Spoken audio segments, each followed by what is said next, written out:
사사기, 드디어 오늘부터 이 사사가 나옵니다. 등장합니다. 첫 번째 사사가 온니엘, 에훗, 세 번째 사사가 삼갈. 이름에도 삼자가 들어갔어요. 세 번째. 그래서 이제 사사기 오늘부터 이제 사사 이야기가 3장에서 시작이 되는데, 사사의 이름과 업적이 이제 등장을 하죠. 그래서 대사사가 있고 소사사가 있어요. 큰 사사가 있고 작은 사사가 있는데, 우리 예언자도 대예언자가 있고 소예언자가 있잖아요. 그럼 큰 예언자와 작은 예언자의 차이점은 뭘까요? 키가 큰 차일까요? 무슨 차일까요? 예언자니까 뭐가 크면 대예언자가 될까요? 목소리가 크면? 예언의 분량이 길면. 예언이 크면 큰 예언자죠. 그죠? 키하고 목소리하고 다 상관없어요. 예언이 길면, 큰 성경에서 비중이 크면 대예언자, 예언의 양이 작으면 소예언자. 그렇죠? 사사도 그래요. 성경에서 자세하게 한 일이 굉장히 위대하면 분량이 많을까요? 적을까요? 분량이 많겠죠. 그래서 큰 일을 하면 대사사고 작은 일을 하면 소사사예요. 그래서 외우면 좋겠지만 그냥 한번 보세요. 오늘 자, 그래도 혀를 한번 돌리는 게 중요해요. 6명의 대사사가 있어요. 한번 읽어볼까요? 시작. 온니엘, 에훗, 드보라, 기드온, 입다, 삼손. 익숙한 이름이죠. 소사사 한번 볼까요? 시작.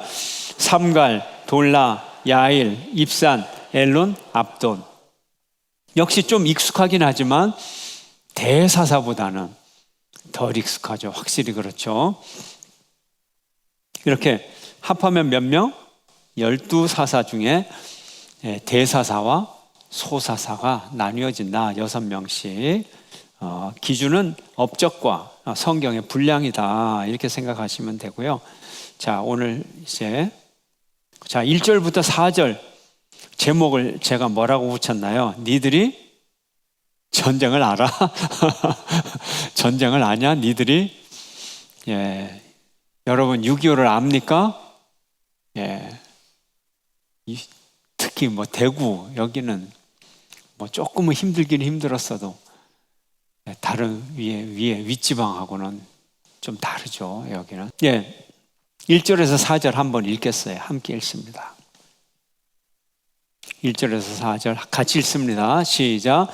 여호와께서 가나안의 모든 전쟁들을 알지 못한 이스라엘을 시험하려 하시며 이스라엘 자손의 세대 중에 아직 전쟁을 알지 못하는 자들에게 그것을 가르쳐 알게 하려 하사 남겨두신 이방 민족들은 블레셋의 5 군주들과 모든 가나안 족속과 시돈 족속과 바알 헤르몬 산에서부터 하맛 입구까지 레바논 산에 거주하는 히위 족속이라. 남겨두신 이 이스라엘을 시험하사 여호와께서 모세를 통하여 그들의 조상들에게 이르신 명령을 순종하는지 알고자 하셨더라. 아멘. 하나님께서 다른 이방 민족을 남겨두신 이유가 있어요. 2가지 내용인 이유인데, 첫 번째 교육용. 그래서 오늘 본문을 보니까 2절 하반절에 그것을 뭐하게? 가르쳐 알게 한다. 교육용, 가르쳐 알게 한다. 뭘 가르쳐요? 전쟁을 알지 못하는 세대들에게 전쟁을 가르쳐 주시려고, 가르쳐 알게 하시려고. 그래서 하나님은 가나안 족속을 다 쫓아내거나 다 진멸하지 않으시고 남겨두세요. 그 이유는 전쟁을 가르치기 위함이에요. 자, 가나안 족속을 두려워하여 회피한 것이, 사실은 가나안 족속을 두려워해서 전쟁을 회피한 면도 있어요. 이스라엘 백성들 입장에서는 이것이 정착 실패 이유였기 때문인데, 그럼에도 불구하고 그 상태에서라도 전쟁을 알고 전쟁의 소중함을 알고, 그 다음에 이제 이방 민족들과의 공존이 평화로운 공존이 될 수가 없어요. 공존을 하되 전쟁을 알아야 공존이 되는 거예요. 전쟁을 알아야 공존이 되는 거예요. 그냥 평화롭게 지내. 그러면 동화가 돼버리는 거예요. 그래서 함께 살아간다는 자체가 이 전쟁이에요. 전쟁. 자, 그래서 정착해 살고 있지만 항상 싸워야 하는 여호와의 군대. 항상 싸워야 돼요. 영적으로도. 또 영적으로 싸운다고 하는 것은 또 국지전적으로 갈등이 계속 생길 수밖에 없다. 그거를 버텨야 되는 거예요. 그걸 못 버티면 어떻게 돼요? 지는 거죠. 예, 영적으로도 지고 물리적으로도 지어서 땅을 뺏겨서 자꾸 한쪽으로 쫓겨가겠죠. 그러다 보면 유대민족이 어느 틈엔가 사라져버리겠죠. 역사상에서. 그러니까 함께 살아간다는 자체는 이 영적으로도 종교적으로도 버텨야 되고 군사적으로도 버텨야 되고 자기 영역도 지키고 그러면 이게 이 전쟁의 연속이죠. 사실은 따져보면. 그러니까 처음에는 게을러서 또 자신감이 없어서 또 속아 넘어가서 평화를 했지만 그러나 이제 전쟁의 의미를 알고 정말 요즘 말로 뭐라 그래요? 총소리 없는 전쟁 뭐 이런 거 있잖아요.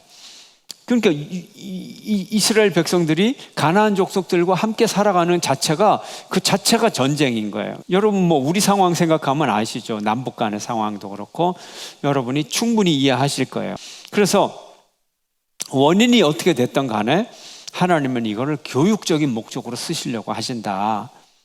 그 다음에 또 하나는 시험하사 4절 보세요. 4절 남겨두신 이 이방 민족들로 이스라엘을 모아서 시험하사 뭘 시험해요? 그 이후로 순종하는지 알고자 한다.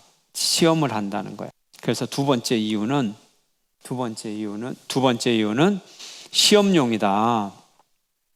두 가지 목적으로 교육용과 시험용으로 모세 율법을 지키는지 시험하여 보게 순종의 여부를 알기 위해서 이제 4절의 의미가 그렇게 돼 있죠.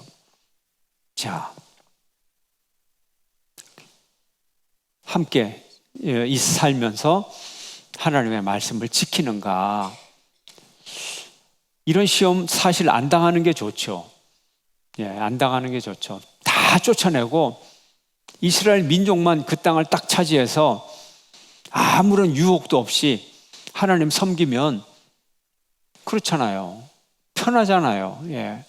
그래서 모든 일이 때가 있어요. 나중에 하지. 그러면 나중에 못합니다. 나중에 못해. 뭐든지 처음 해야지. 예. 하나님이 정복해라, 진멸해라. 그러면 진멸해야 되는 거지. 그래서 아마 이 사람들이 옆구리에 가시가 되리라 그렇게 얘기를 했잖아요. 지난주 본문에 떠나지 않는 시련, 가시 같은 현실. 이것은 하나님과의 관계를 새롭게 바라보고 하나님의 이해의 지평을 넓히는 참 믿음과 사랑의 관계를 이끄시는 하나님의 손길임을 잊지 맙시다. 비록 이스라엘 백성들에게 시련이 다가오고 항상 이 가나안 족속과 함께 살아가는 고통이 있지만 그것도 역시 하나님의 손길이다. 하나님의 말씀을 순종하도록 만드는 하나님의 교육용과 시험용이다. 우리가 이 점을 잊어서는 안 되겠습니다. 시험을 하는데 이제 문제가 보통 문제가 아니에요. 함께 살아가면 어떨까요? 함께 살아간다는 게 경계선이 있는 거 아니에요. 지금 이스라엘은 어떻게 해요? 팔레스타인 지역과 유대 지역을 뭐로 해요? 콘크리트 장벽을 쌓잖아요. 콘크리트 장벽이 글쎄 제가 자료를 안 찾아봤는데 높이가 근 5m 한 7m 될걸요? 꽤 높아요. 아주 엄청 높습니다. 그거를 쫙 베들레헴에 가더라도 그걸 쫙 쳐놓고 말이죠. 그러니까 완전히 감옥에 가둬버리는 거예요. 그러면 접촉을 안 하죠. 그러면 접촉을 안 하는데 이때는 콘크리트 장벽이 없어요. 그냥 섞여서 살아가는 거예요. 옆집에는 가나안 족속이고 여기는 유대인 집이고 그러면 아이들이 섞여 놀까요? 안 놀까요? 섞여 놀아요. 예, 섞여 놀아요. 그러면 사랑을 할까요? 안 할까요? 사랑해야지 인간이지. 결혼을 할까요, 안 할까요? 결혼하죠. 결혼하면은 자기가 믿던 종교를 포기할까요, 안 할까요? 포기 안 하죠. 그런 얘기예요. 자, 5절, 6절 함께 읽겠습니다. 5절, 6절 시작. 그러므로 이스라엘 자손은 가나안 족속과 헷 족속과 아모리 족속과 브리스 족속과 히위 족속과 여부스 족속 가운데 거주하면서 그들의 딸들을 맞아 아내로 삼으며 자기 딸들을 그들의 아들들에게 주고 또 그들의 신들을 섬겼더라. 그 옛날에 야곱 기억나잖아요. 디나, 딸 디나가 세겜에게 겁탈을 당해서 정식으로 결혼을 합시다 청혼을 받았잖아요. 그런 일들이 생기는 거죠. 근데 제가 오늘 강의할 게 많아요. 오래 해도 되죠? 11시 안에는 끝납니다. 아무리 길게 해도 평상시보다 조금은 길어요. 원고를 쓰다 보니까 오늘은 여러분에게 드려야 될 특강이 많아요. 특강. 요 특강을 잘 들으면 진짜 단순한 건데 이게 요즘 통독하고 여기에 쫙 연결이 되는 그런 것들이 오늘 한 서너 가지가 있어요. 그래서 그거를 말씀드리는데 일단 3장 블레셋의 5군주. 5군주는 5성이 있다는 뜻이에요. 5성의 이름은 뭘까요? 블레셋의 5성.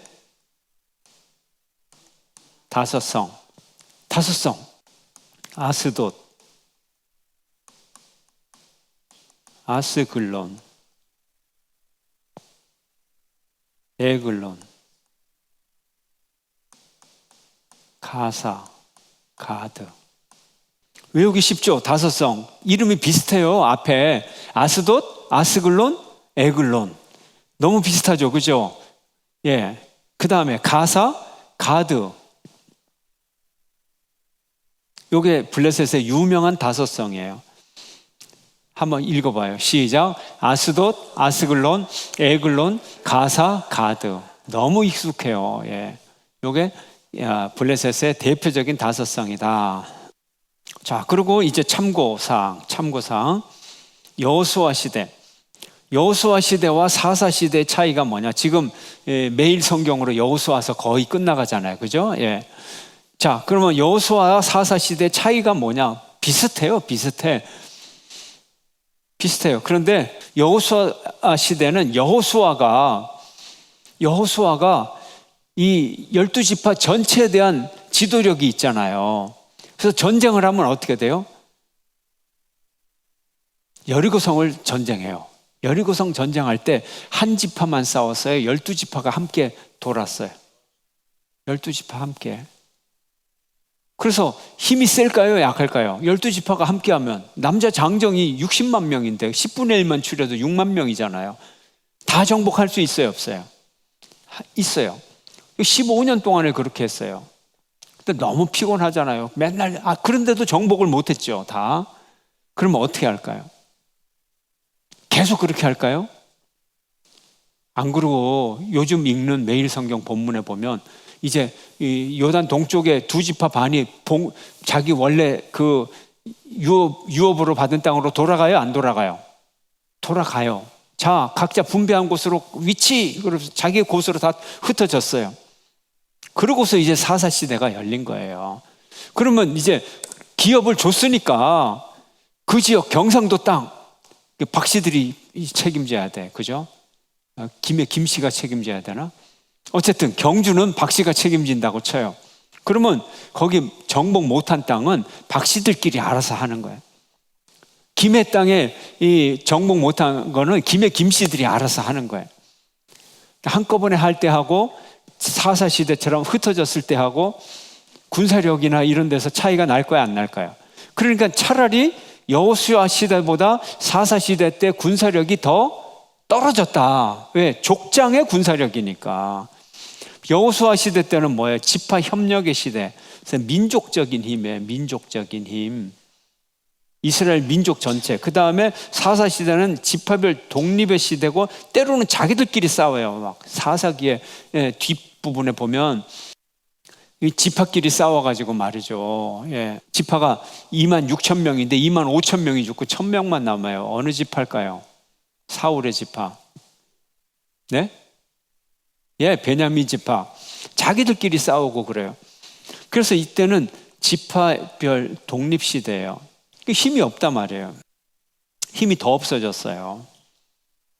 그래서 위대한 지도자가 있어야 돼요. 그걸 전체를 통합할 수 있는. 그게 사사시대의 비극이 이런 거죠. 지파의 독립, 대립. 그래서 여기서 결국은 힘이 없으니까 죄악이 나오고 섞여 살다 보니까 동원 체제가 없어요.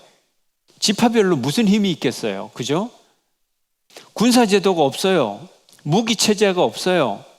그러니까 이제 여호수아 시대 때 정복을 해놓고는 사사 시대 때부터 진도가 안 나가. 진도가 그냥 거기서 딱 350년 동안 멈춰버려. 예. 그러면 옆집에 가나안 족속하고 산다니까. 애들이 연애해갖고 결혼을 한다니까. 이런 현상이 어디까지 나와요? 포로 후기까지 나오잖아요. 포로 후기에 에스라 느헤미야 통독이 이제 쫙 나가잖아요. 여러분, 에스라 느헤미야 보면 뭘 개혁을 해요? 결혼한 사람들 이방 여인 다 쫓아버려 새로 시작해 하잖아요. 그게 지금부터라니까요. 그때는 몇 년도야? BC 400년도. 근데 지금은 BC 1350 1000년 동안 이게 지속이 된다니까. 이런 스타일이. 이제 이해되셨죠? 시대별로 차이점이 있고 시대별로 공통점이 있어요. 결혼의 문제는 이런 문제다. 하여튼 섞여 살면 결혼한다. 근데 왜 섞여 사느냐? 이것도 불순종의 결과다. 순종하지 않은 결과다. 죄악의 결과다. 이제 이해되시죠? 결혼에 관해서 동원 체제에 대해서 이해되시죠? 예. 여호수아 시대하고 사사 시대하고 뭐가 다르냐? 그다음에 왕정 시대, 그래서 왕정 시대가 오게 된 거죠. 그러면 사사 시대는요, 지원군이에요. 지원군. 강제력이 없어요. 김서방, 이서방, 지금 적군이 쳐들어왔어, 모여요. 그러면 이때 그 개인의 지도력 갖고 모이는 거예요. 이 개인의 지도력을 뭐라 그래요? 카리스마적 리더십이다. 카리스마가 뭐예요? 선물. 무슨 선물? 성령의 선물. 그래서 오늘도 나와요. 이제 사사가 여호와의 영이 충만해서. 그래서 이 지원군이 없어요. 지원군이에요. 지원군. 모여라. 그러면 그 사람의 개인의 리더십에 따라서 사람들이 모이는 거예요. 지원해서. 그 다음에 발달한 게 부역제도. 이건 왕정 초기. 이 흐름을 여러분들이 좀 딱 읽으셔야 돼요. 그래야 혼동이 없고 성경이 재미있어져. 뭐 그 머릿속에 그림이 이제 착착 그려지는. 왕정 초기. 여기 이제 통일왕고. 통일왕고. 그럼 지금은 지원군이니까 힘이 없어요. 왕정이 들어서면서 비로소 부역을 하는데, 부역이라는 건 의무잖아요. 의무. 그래서 전쟁이 나서 소집 그러면 가갖고 이제 곡괭이 들고 가서 싸우다가 다시 돌아와서 농사 짓고, 이게 부역이에요. 상비군은요, 김상사, 이상사, 김장군, 이장군, 요합장군 이렇게 해가지고 이제 상비군이 딱 군대 제도가 있는 거죠. 상비군은 비로소 누구부터 생겼어요? 다윗부터. 다윗 대표적으로 요압이 군대 장관. 상비군이에요. 계급이 있고. 근데 사울 왕 때는 상비군을 만들 돈이 없어요. 세금이 뭐 걷어줘야지. 갑자기 왕을 만들었긴 했는데 국민들이 세금을 내는 걸 너무 아까워해. 그래갖고 왕을 좌지우지하고 갖고 놀잖아요. 그럼 왕이 뭔 힘이 있어요? 그래서 부역으로 겨우 모은 숫자가 몇 명? 사울 그러면 몇 명 딱 등장해요. 성경에. 몇 명? 빨리. 3,000명이잖아요. 다윗을 잡으러 몇 명이 왔어요? 3,000명, 3,000명. 사울은 3,000명. 다윗은 숫자는 완전히 나와 있죠. 파악되지 않아요. 근데 초기, 이 왕정 초기에 다윗이 10년 동안 도망 다녔을 때 다윗에게는 몇 명의 군사가 있었다? 400명. 근데 이 400명이 진짜 프로예요. 프로. 워리어예요. 진짜 전사예요. 프로예요. 프로. 그래서 이 다윗이 데리고 다녔던 이 사람은 직업 군인 비슷하게 되는 거예요. 그렇잖아요. 부역이 아니잖아요. 오로지 다윗을 따라서 다녔으니까 훈련을 얼마나 잘했겠어요. 그래서 이 다윗이 데리고 다녔던 개인 병사 용병 400명이 기초가 돼서 상비군으로 발전을 하고 여기서 닦은 이 무술 실력이 이제 군사제도를 확립하게 되는 거예요. 그래서 이 실력 가지고 이제 주변을 정복을 하는 거죠. 그래서 이렇게 조금씩 발전된다. 공통점이 있고 발전이 된다. 그래서 지원군 할 때 이 지가 지원을 하는 거니까 여기 감동이 있어야 되잖아요. 감동. 그럼 어떤 감동? 성령의 하나님의 성령의 감동을 받은 지도자가 그 국민들의 감동을 일으켜서 지원군 하게 만들고, 그러니까 성령을 충만하게 받은 대사사가 더 큰 일을 하고 나라를 더 잘 방어할 수가 있는 거죠. 예, 감동을 주니까.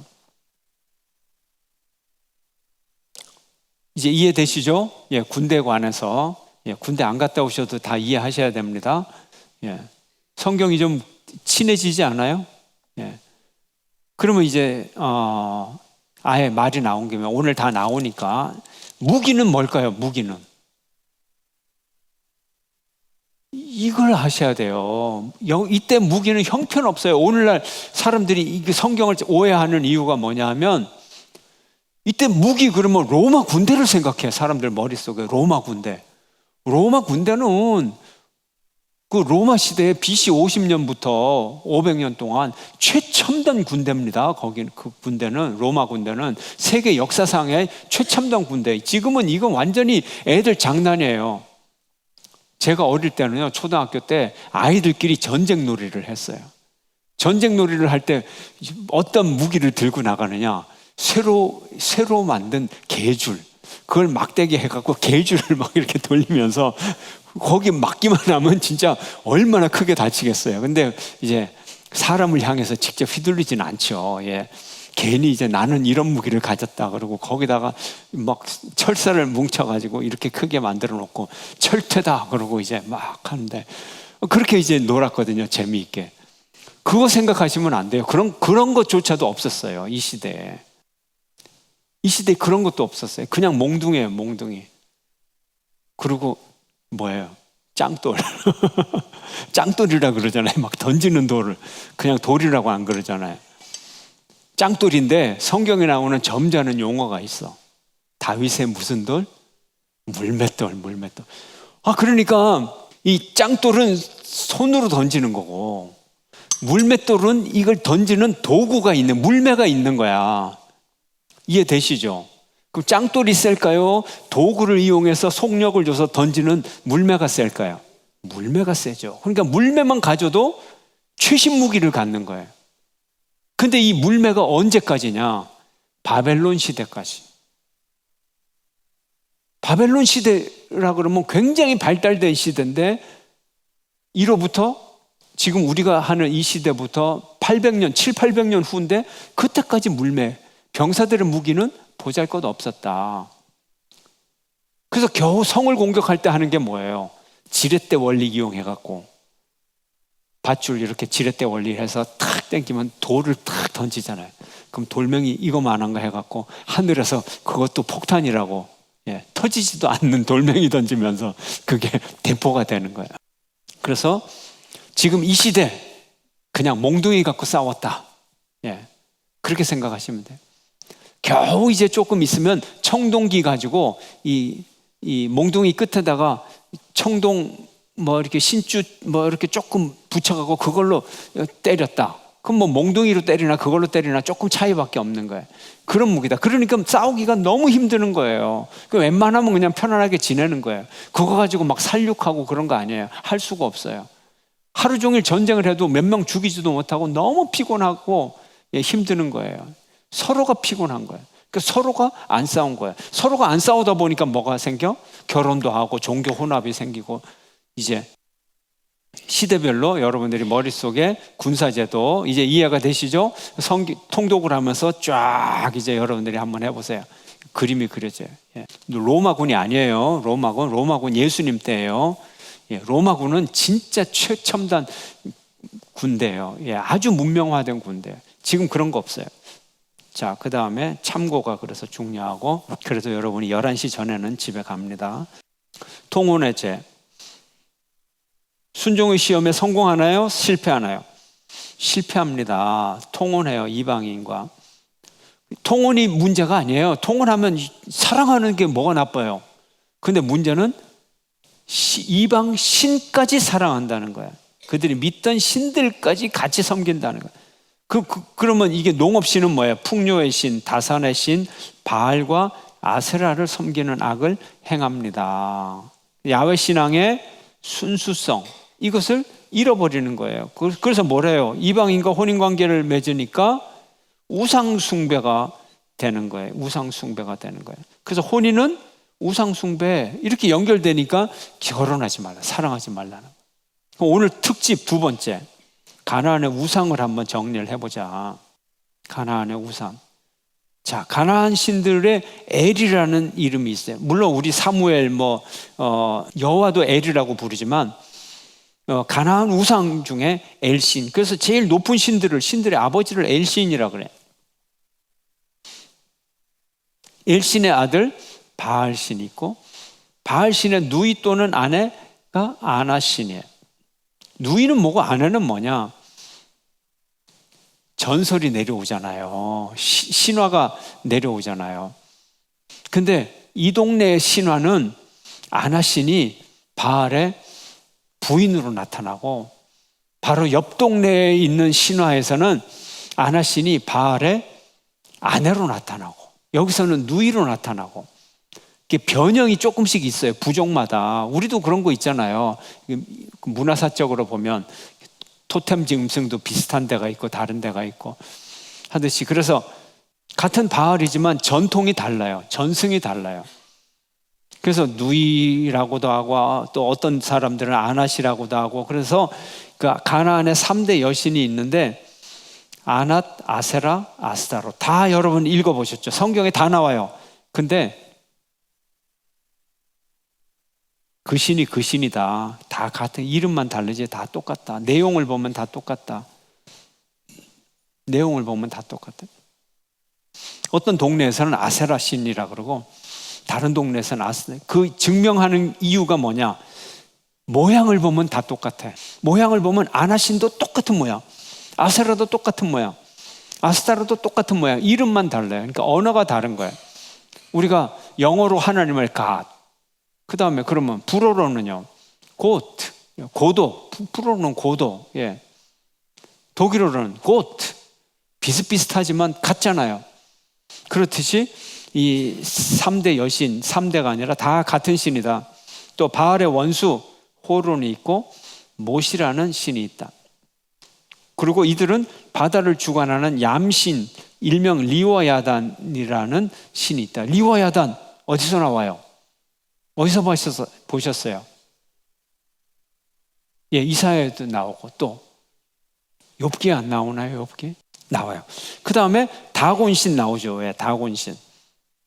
삼손이, 예, 다곤신에, 다곤신 나.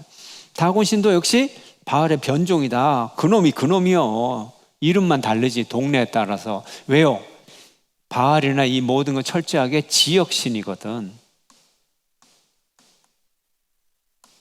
지역신이니까 지역마다 바알이 있어요. 바알이라는 거는 주인이라는 뜻이잖아요.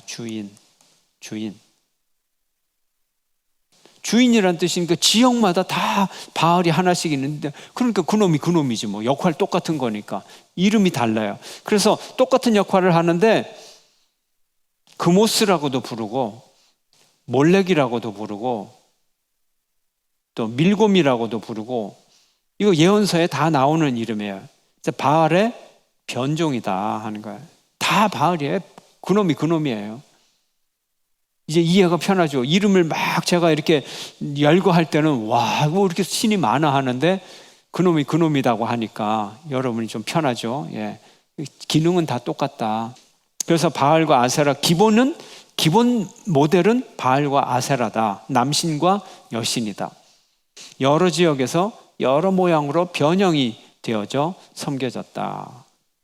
그래서 도리어 이방신에 대해서는 이해가 더 간단하게 됐다. 예, 기본 형태 바알과 아세라다. 예. 자, 이제 첫 번째 사사 온니엘. 자, 역사 진행의 전형적인 본보기 제1호로 제시되었다. 역사 한번 볼까요? 역사가 어떻게 전형인지 7절 한번 봅시다. 7절 시작. 이스라엘 자손이 여호와의 목전에 악을 행하여 자기들의 하나님 여호와를 잊어버리고 바알들과 아세라들을 섬긴지라. 자, 8절 시작.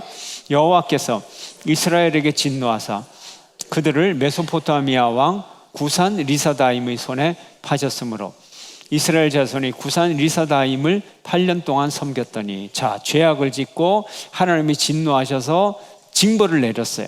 자, 8년 동안 섬겼다는 뜻은 뭐예요? 8년 동안 고통을 당했더니 어떻게 했을까요? 9절 시작. 이스라엘 자손이 여호와께 부르짖으며 여호와께서 이스라엘 자손을 위하여 한 구원자를 세워 그들을 구원하게 하시니 곧 갈렙의 아우 그나스의 아들 온니엘이라. 자, 이 패턴이 그대로 등장하잖아요. 그죠? 그래서 구원자가 나와서 구원을 했어요. 어떻게 구원을 했나요? 카리스마틱 리더라 그러잖아요. 자, 10절 함께 시작. 여호와의 영이 그에게 임하셨으므로 그가 이스라엘의 사사가 되어 나가서 싸울 때에 여호와께서 메소포타미아 왕 구산 리사다임을 그의 손에 넘겨주심에 온니엘의 손이 구산 리사다임을 이기니라. 계속 그 땅이 평온한 지 40년에 그나스의 아들 온니엘이 죽었더라. 자, 패턴이 있어요. 죄를 지었고 메소포타미아 왕 구산 리사다임이 왔고 8년의 고통으로 또 부르짖으니까 사사 온니엘이 이 유다 지파를 출신 이 갈렙의 후손 온니엘이 이스라엘을 구원했어요. 그래서 이름을 뭐라고? 구원자를 세웠다. 9절에 보면 몇 년 동안 평화로워요? 40년 동안 평화로워요. 한 사람의 사명을 감당하니까 몇 년 동안 평화로웠어요? 40년 동안. 고통의 시간에 8년, 40년 평화 5배. 사명을 감당할 만합니다. 사명을 감당할 만해요. 자, 온니엘이 이랬고요. 참고. 자, 온니엘의 이야기 중에 참고요. 구산 리사다임의 뜻은 2배로 악한 구산 사람이다, 이런 뜻이에요. 리사다임이 2배로 악하다, 이런 뜻이에요. 얼마나 악했으면 이름이 2배로 악한 놈, 이렇게 갑절로 악한 놈, 별명이 그렇게 돼버린 거예요. 그 8년 동안의 고통이 엄청난 거죠. 근데 하나님이 팔아버렸다, 이렇게 표현을 쓰잖아요. 뭐로 파는 거예요? 노예로 파는 거예요. 애따 밉다, 노예로. 또 사람이 죄의 노예가 되고 아니면 항복하게 하다. 왜 항복하게 하다는 거예요? 팔려서 항복하게 하다. 아주 소유권이 이전되어 버린 거잖아요. 내 거 아니야. 아예 팔아버렸어요. 꼴도 보기 싫다. 하나님이 그렇게 했다는 거죠. 그래서 구원자라고 이름을 붙였어요. 여기서 구원자는 무슨 예수님처럼 그런 구원자가 아니고 사사다, 이런 뜻이에요. 사사고 적들로부터 구해주는 구원자의 직무를 수행했다, 이런 의미예요. 재판관, 항상 재판만을 하는 건 아니지만 재판관이면서 적들로부터 구해주는 구원자다, 이런 의미를 갖고 있어요. 이거를 이단이 이용한다 그랬죠? 그렇죠? 이단들이 이 단어를 이용해갖고 옛날에 구원자는 누구냐? 온니엘, 그 다음에는 누구? 에훗, 그 다음에 이렇게 하다가 2019년대는 누구냐? 그러면 이제 우리는 그런 얘기 하면 안 돼요. 예, 그런 얘기를 하죠. 모시다, 이렇게 얘기를 하는데, 예, 그거 이제 이런 그 논리를 비약시키는 거죠. 10절에 참고사항, 여호와의 영이 임했다. 그래서 사사를 카리스마적 리더다, 성령의 능력으로 이 일을 감당하고 했다 하는 거죠. 성령의 능력으로 여호와께서. 그런데 성령의 능력으로 되었다는 게 성경에서는 집요하게 그런 표현이 나와요. 10절을 한번 보세요, 여러분. 자, 쭉 보면 이스라엘의 사사가 되어 나가서 싸울 때 그가 싸우는 모습은 보였지만 결국 승패는 누가 결정을 해요? 여호와께서 메소포타미아 왕 구산 리사다임을 누가 그의 손에 넘겨주시면, 누가 넘겨줘요? 여호와께. 그러니까 전쟁은 여호와께 속한 거예요. 너무 집요하게 성경은 항상 이 얘기를 하는 거거든요.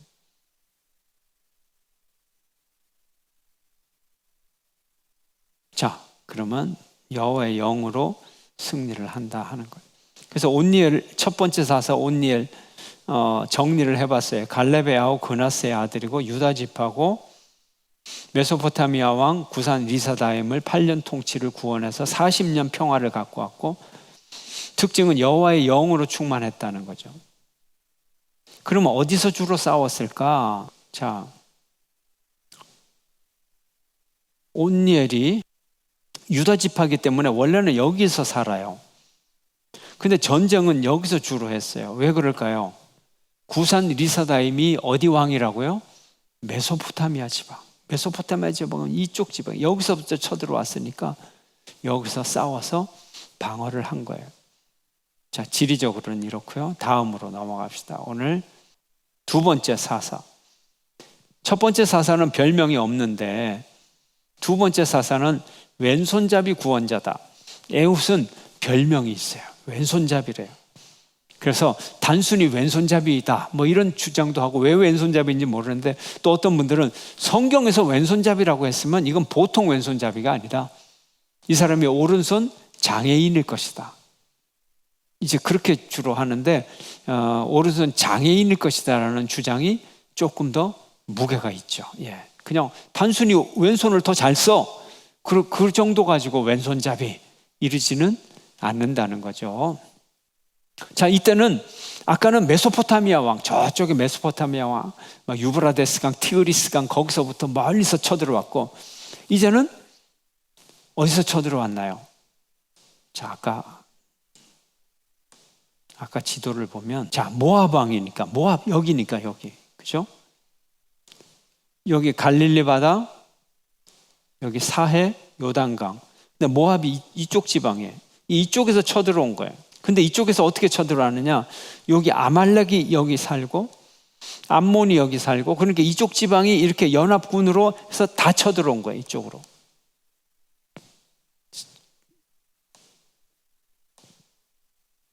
자, 이제 보겠습니다.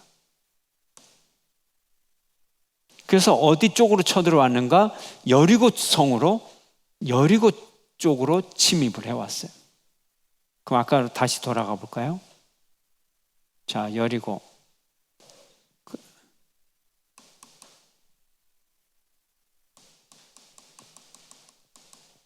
모압, 암몬, 아말렉 해서 첫 번째 쳐들어온 곳이 여기 여리고. 이렇게 연합을 해갖고 일로 땅 쳐들어와서 점령을 해버린 거예요. 그래서 모압 왕 에글론이 쳐들어왔는데 다 읽지는 말고요. 12절에서 14절까지 함께 읽겠습니다. 12절에서 14절 시작. 이스라엘 자손이 또 여호와의 목전에 악을 행하니라. 이스라엘 자손이 여호와의 목전에 악을 행함으로 여호와께서 모압 왕 에글론을 강성하게 하사 그들을 대적하게 하심에 에글론이 암몬과 아말렉 자손들을 모아가지고 와서 이스라엘을 쳐서, 이에 이스라엘 자손이 모압 왕 에글론을 18째 해 동안 섬기니라. 아까 그 블레셋 에그론도 영어로 쓰면 에글론이고, 오늘 이 모압 왕의 이름도 에글론이고 쳐들어왔어요. 3개국 연합군으로 모압 왕, 암몬 왕, 아말렉 왕, 세 왕이 종려나무 성읍을 쳐들어. 종려나무 성읍, 무슨 성읍일까요? 여리고를 쳐들어왔어요. 그래서 몇 년 동안 지배를 당했어요? 18년 동안, 18해 동안. 사사 왼손잡이 에훗이 일어나서 베냐민 지파 출신, 베냐민. 그리고 80년 동안 평화롭게 이스라엘을 다스렸습니다. 자, 아까 온니엘은 40년의 평화, 이제 이 에훗은 80년의 평화.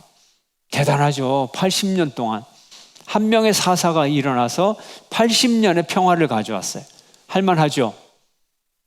예. 여러분도 이 정도 되면 할만하죠? 내 한 몸 바쳐서 대한민국이 80년 동안 평화로우면, 예, 여러분 한 몸 바칠 수 있나요, 없나요? 있죠. 예. 여러분 사사가 되십시오. 예. 예. 돼야 돼요. 할만해요. 예. 뭐 온니엘처럼 40년 그래도 괜찮죠? 예. 여러분이 헌신하시기를 주의 이름으로 축원합니다.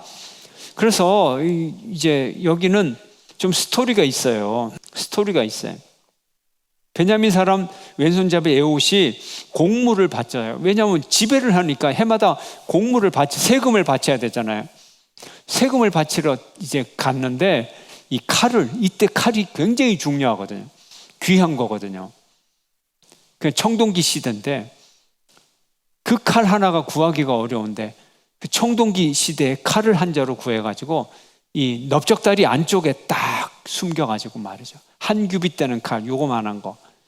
딱 요즘 군인들이 갖고 있는 대검하고 비슷한 크기에 감추기가 좋아요. 그러나 정말 흉기로서 휘두르기에는 또 아주 큰 크기예요. 예. 그러니까 그거를 다리 안쪽에다 딱 감추고 했는데 이 사람들이 방심을 한 거죠. 설마 유대인들 같은 것들이 칼을 갖고 있으랴. 저렇게 힘없는 것들이 이렇게 무시를 한 거죠.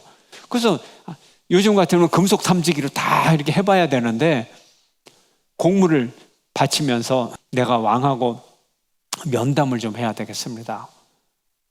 이제 공손하게 그랬더니 이제 허락을 된 거예요. 그래서 왕하고 있으면서 이건 비밀스러운 이야기라서 신하들이 있으면 안 되겠습니다. 신하들을 다 내보내면서 이제 감추었던 칼을 꺼내서 그 자리에서 에글론 왕을 살해해요. 근데 에글론 왕이 몸을 움직이지를 못해요. 워낙 비둔한 자였더라. 하고 그냥 죽는 거예요. 예, 민첩하지가 못하니까. 그래서 이제 여기에 또 여러 가지 이야기가 있죠. 서늘한 다락방에서 만났는데 이 서늘한 다락방이 뭐냐. 그러니까 다락방에 있는데 왕이 쉬는 줄 알고 신하들이 아무리 기다려도 왕이 나오질 않는 거예요. 그래서 또 기다리고 나중에는 아니다, 문제가 생겼다. 열쇠를 열고 들어가 보니까 왕이 죽어 있어요. 그래서 오늘 이제 그 당시에 문화를 표현하는 것들이 있는데 다락방이 뭐냐 도대체? 발을 가리는 게 뭐냐? 이제 이런 질문을 우리가 던지게 되죠. 그래서 두 가지 설이에요. 다락방, 말 그대로 다락방. 발을 가린다. 다리까지 이불을 덮고 잠시 잔다. 예. 그거 말 그대로 이것도 상당히 일리가 있어요. 그리고 또 그 당시에 관용어로 왕이나 이런 사람들 보고는 발을 가린다 그러면 용변을 본다. 이런 관용구가 있어요. 그래서 사울이 발을 가린다. 그 용변을 본다. 똑같은 표현이 나오죠. 그래서 용변을 본다. 그래서 이 다락방이 요즘 말로 하면 화장실이다. 이런 해석이 있어요. 그러니까 두 번째 해석이 더 이제 많이 쓰이는데, 그러니까 용변을 본다. 화장실, 다락방은 화장실이고 발을 가린다 그러면 용변을 본다는 용법을 더 많이 써요. 그러나 오늘 본문을 보면 그냥 단어대로 서늘한 다락방에서 왕이 오랫동안 휴식을 취하는구나 이렇게 해석을 해도 뭐 별 문제는 없다. 여러분들이 좀 이해를 다양하게 하고 계시라 하는 거예요. 자, 그래서 이런 스토리가 있어요. 두 번째 사사는 참고사항으로 보면 에글론이라는 젊은 황소라는 뜻이 있고, 모압은 누구냐? 모압 여러분 다 알아요. 모압이 누구죠? 롯과 그의 큰딸의 근친상간으로 나온 민족. 그 다음에 암몬은요, 롯과 둘째 딸 사이에 근친상간.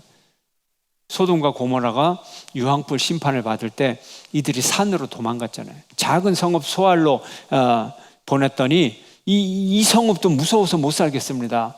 여기에도 또 불심판이 내릴까봐 도저히 불안해서 도시에는 못 살겠습니다. 그리고 저희들이 산으로 도망가 버리죠.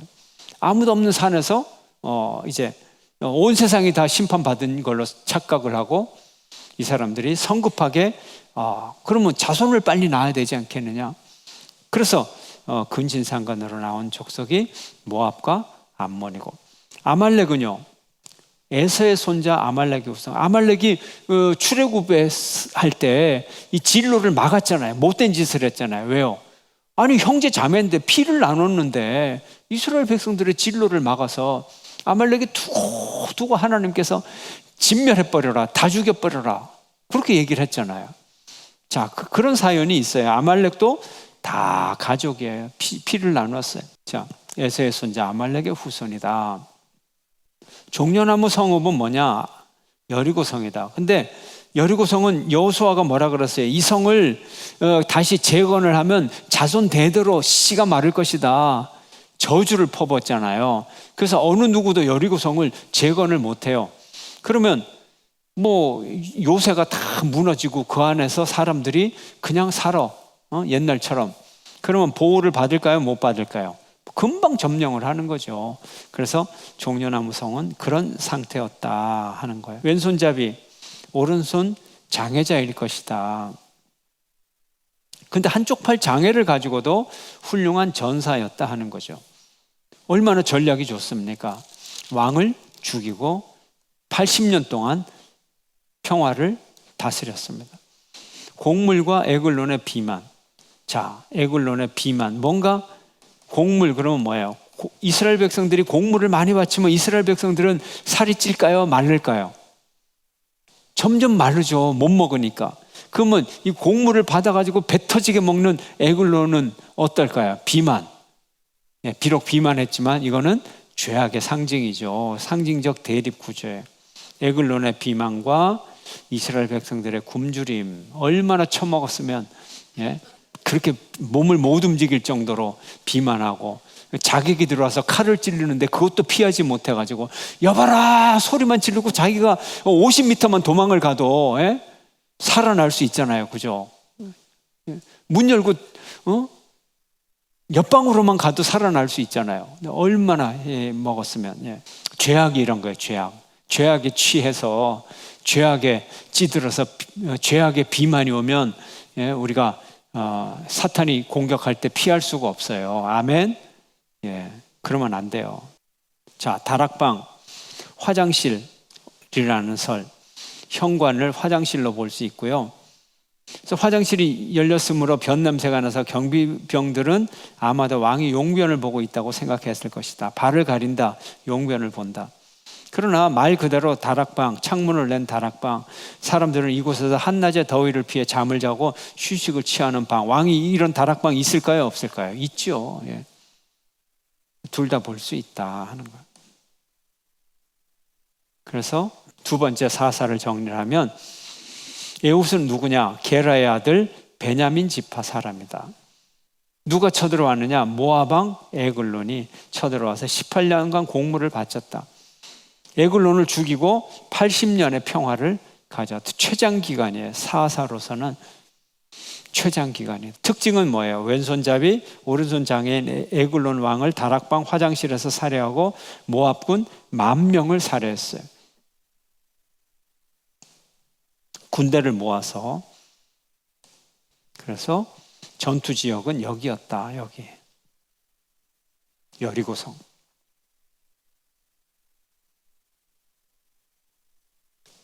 자, 세 번째 사사, 그 이름도 유명한 삼갈. 삼갈의 상대는 누구냐? 블레셋이었다. 성경에서 블레셋이라는 이름이 여기서 처음 나오기 시작해요. 이스라엘의 적의 모습으로, 적군의 모습으로 소모는 막대기로 블레셋 군인 600명을 죽었어요. 목자 출신이다.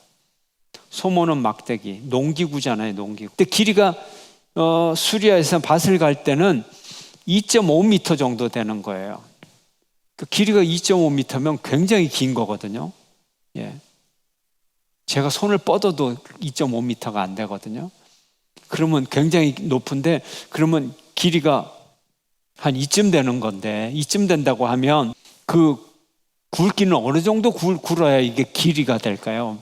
또 이 농기구로 쓸만할까요? 한 이쯤 되지 않겠어요? 그죠? 너무 두꺼워도 이거를 사용하기 불편한 거고, 한 이쯤은 돼야 2.5m를 유지를 해요. 그럼 그 무게가 얼마나 될까요? 이거 한번 휘두르면 어떻게 될까요? 근데 이제 나무가 이렇게 있으면 한쪽 끝은 뾰족하게 갈고 한쪽 끝에다가는 삽을 해가지고 이제 흙을 풀 수 있도록 이렇게 했다는 거예요. 그래서 뾰족한 걸로는, 이 삽으로는 땅을 물론 파내지만 소를 몰 때 뾰족한 걸로는 소를 이제 멀리서 툭툭 치면서 다스려 간다는 거예요. 이런 모양을 하고 있었다. 이게 소모는 막대기다 하는 거예요. 근데 힘이 얼마나 셌으면 그 막대기가 무게도 무거울 텐데 그거를 휘둘러서 600명하고 싸웠다는 거예요. 제가 아까 이 시대의 군대 그러면은 로마군을 생각해서는 안 된다 그랬죠. 이때 이 가장 문명이 발달한 이 블레셋조차도 600명이 싸우는데 어떻게 한 명한테 집니까? 이 몽둥이를 아무리 잘 휘두른다고 해도 그렇지. 그렇죠? 무기가 좋다면. 그러면 블레셋 군대의 무기도 별반 차이가 없다. 예. 그래서 이런 일이 있을 수 있다 하는 거예요. 로마 군대가 아니다. 이것만 기억을 하면 성경이 그냥 확 다가오는 거예요. 그냥 아주 친하게 그림이 그려지는 거예요. 그래서 어떤 성경 영화를 보면 전쟁 장면이 굉장히 찌질하게 나와요. 동네 전쟁으로. 그게 진짜 사실적인 거예요. 예. 굉장히 시시하게 나와요. 전쟁하는 장면이. 자, 그러면 딱 한 절 나와 있어요. 3갈 31절 함께 읽습니다. 시작. 에훗 후에는 31절 시작. 에훗 후에는 아나스의 아들 삼갈이 있어 소모는 막대기로 블레셋 사람 600명을 죽였고 그도 이스라엘을 구원하였더라. 아멘. 블레셋이 등장을 하는데 여기서 처음으로 이스라엘의 적으로 나온다 하는 거예요. 블레셋은 바다 그리스로부터 온 이주해온 민족인 것입니다. 그러면 삼갈에 대해서 요약을 해보면 지파가 누군지 성경에 안 나와 있어요. 전혀 알 수가 없고요. 블레셋이 공격을 해왔을 때 어떻게 목자 출신으로 갖고 있는 게 소모는 막대기 갖고 있는데 그걸로 소모는 막대기로 블레셋 600명을 살해했다. 이게 업적이에요. 그래서 한 절 딱 나와 있으니까 대사사일까요? 소사사일까요? 소사사. 블레셋이니까 어느 쪽에서 싸웠을까요? 블레셋은 항상 이쪽이죠. 항상 여기죠. 갈릴리 바다, 사해, 요단강. 블레셋은 항상 이 지중해 해안. 가사가 여기 딱 보이잖아요. 가사, 가드, 5대 성읍, 블레셋 5대 성읍 중에 하나 가사. 여기 지금도 이 지역 고난을 당하고 있죠. 예. 이게 삼갈의 이야기입니다. 우리가 묵상 포인트, 우리가 고난을 당할 때 스스로 당한 고난인가, 하나님의 뜻을 이루기 위한 고난인가? 우리가 스스로 당한 고난 아닌가요? 이스라엘 백성들처럼 반복하고 또 반복하고 하나님께서 내버려둬서 팔아버려가지고 남의 거 소유권을 아예 넘겨버려가지고 고난을 당하는 일은 아닌가. 이 사사들 40년 동안 이스라엘 다스리고 80년 동안 다스리고 600명의 블레셋 군대와 싸우고 편했을까요? 힘들었을까요? 힘들었죠. 고난이죠. 그 고난은 무슨 고난? 하나님의 뜻을 이루기 위한 고난. 백성들이 당한 고난은 어떤 고난? 자기 죄로 인한 스스로 당한 고난. 우리가 우리의 고난을 한번 보자는 거죠. 성령 충만하자. 사사의 지도력을 상상을 해봐라. 40년 동안 또 에훗의 80년 동안 사사 생활 편했겠는가? 그러나 성령 충만하면 이 고난을 이기고 하나님의 사명을 감당할 수 있어요. 여러분 성령 충만하기를 축원합니다. 예, 하나님의 영으로 충만하면 감당할 수 있어요. 하나님은 누구를 부르시는가? 준비된 자를 부르세요. 농부도 부르시고요. 농부도 불렀잖아요. 삼갈, 예, 소 몰다가 그 몽둥이 가지고 나라를 구했어요. 온니엘 누구예요? 온니엘은 병사예요. 군사예요. 군사. 예. 그러나 그가 성령 충만해서 이스라엘을 구했어요. 준비된 자. 바울을 부르셨고 농사꾼 아모스도 부르셨고 누군가 준비가 되면 하나님이 부르십니다. 누가 이 시대의 아픔을 감당하겠습니까? 이사야를 향하여 말할 때 누가 우리를 위하여 갈고 주여 나를 보내소서 응답하는 여러분 되시길 주의 이름으로 축원합니다.